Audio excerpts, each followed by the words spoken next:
Want to know how to change your group that you are in or the team that you are in Snyk? Well, no worries. In this video, I'm going to show you an easy step-by-step guide on how you can do it. It's super simple and under a minute, so let's get straight to it.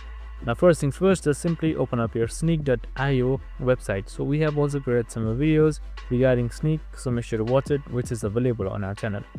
So now once everything is done, you should be under this interface right here. And now once you're under this interface, so on the left side you should be seeing this menu with a small sidebar. You can just simply select that to extend it all. So once extended, here you should be seeing various options, and right beside group you should be seeing this arrow icon right here. This is the switch group, so you can just simply switch group by selecting that. So if you have any group available, you can just simply sort it on the sort bar, and you can just simply select it if it pops up just like this right here for me, and you can just simply select that, and that's it. Super simple and easy.